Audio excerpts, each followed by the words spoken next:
सहित भवन बाउंड्री हो या ना हो, ये परिसर हो गया। ठीक, भवन के केस में क्या बताया था हमने, बताइए।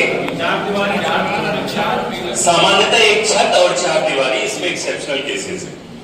ठीक है, अब इस केस में आते हैं, एक परिसर, ठीक, एक परिसर के अंदर घुसे एक भवन और एक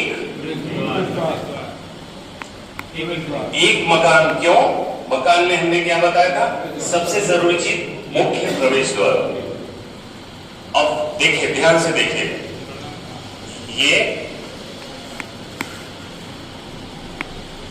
फिर से घुसते, एक परिसर में घुसे, ये एक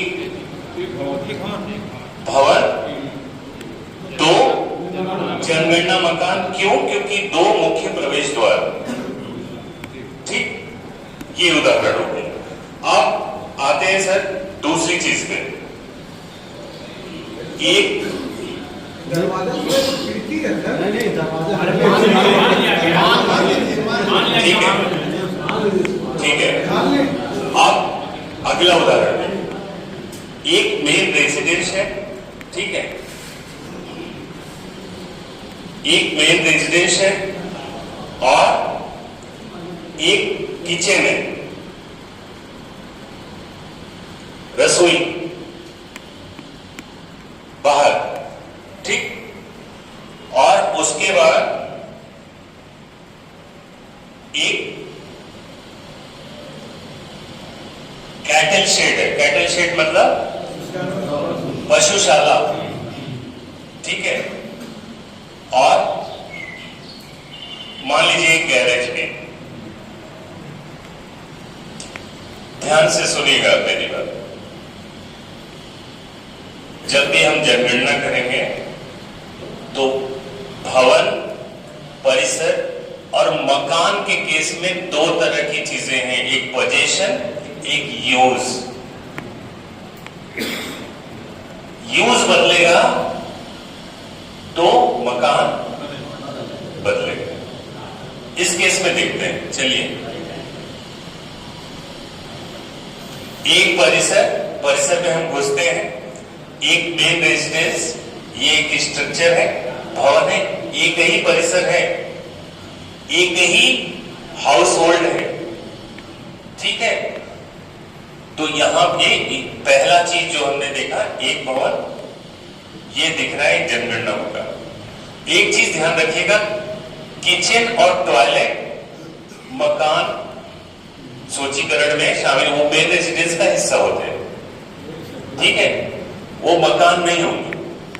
ठीक है, एक मकान ये हो गया, उसके बाद यूज बदला, ये एक स्ट्रक्चर दिख रहा है, यूज बदला, कैटल शेड, तो ये एक मकान हो गया। ठीक है, अगला स्ट्रक्चर ये है, ये बदला है गैरेज है, तो इसका यूज बदला, तो ये एक मकान हो गया। तो इस केस में अगर हम जाएंगे तो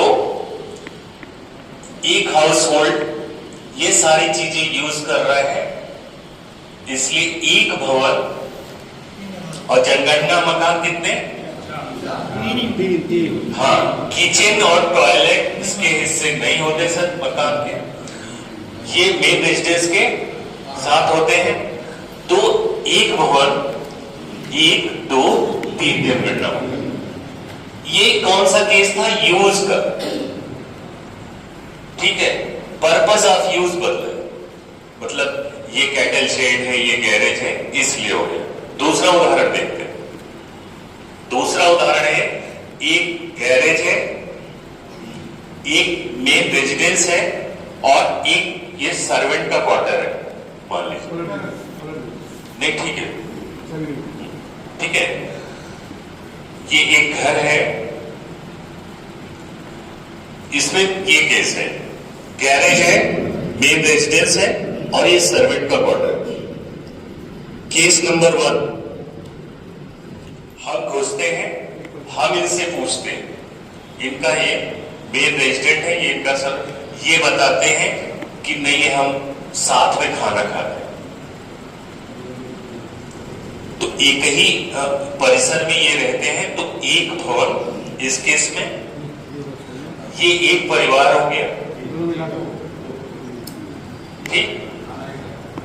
तो मकान कितने हुए सर? 1 और 2। क्यों 3 नहीं हुए सर? फैमिली, यहां फैमिली इंपॉर्टेंट, यूज बदला तो ये एक मकान हो गया और ये खाना साथ में खाते हैं तो एक फैमिली हो गई। केस नंबर 2, अब ये साथ में खाना नहीं खाते, सर्वेंट जो,